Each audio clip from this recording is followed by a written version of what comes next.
Des arbres calcinés, une épaisse fumée blanche et un soleil encore bien rouge. C'est un paysage apocalyptique qui se découvre ce matin à Guillos. 1000 hectares de forêt ravagés par le feu. Les flammes ont frôlé les habitations sous les yeux des maires. Cette nuit, c'était apocalyptique à Guillos. Vous aviez des flammes de 30 mètres qui entouraient, qui cernaient le bourg du village. C'était vraiment... aux portes de la mairie, du cimetière, enfin c'était les maisons assez étaient impressionnant. sauvées. Ils s'inquiètent ce matin. Ils s'inquiètent ce matin parce qu'ils ne savent pas quand est-ce qu'ils pourront rentrer. Je n'arrête pas d'avoir des coups de fil des Guillossais qui n'arrivent pas à te joindre. Alors ils téléphonent au maire de Landiras. Moi, j'avais pas d'eau. Mais pour l'instant, j'aurais dit de ne pas bouger. La préfète de Gironde a survolé la zone pour constater les dégâts.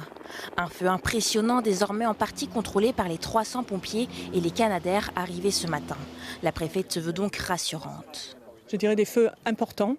Un méga feu, c'est un feu qui est hors de contrôle. Nous, vous le voyez bien, hein, c'est un feu, on sait où il est, on arrive à intervenir dessus, donc c'est pas un méga feu. Il faut faire attention aux mots, parce que les mots ont leur importance. Je ne cherche pas non plus à... Je pense qu'il faut dire les choses telles qu'elles sont. On a 2 feux importants. Le problème, c'est qu'on en a 2 en même temps.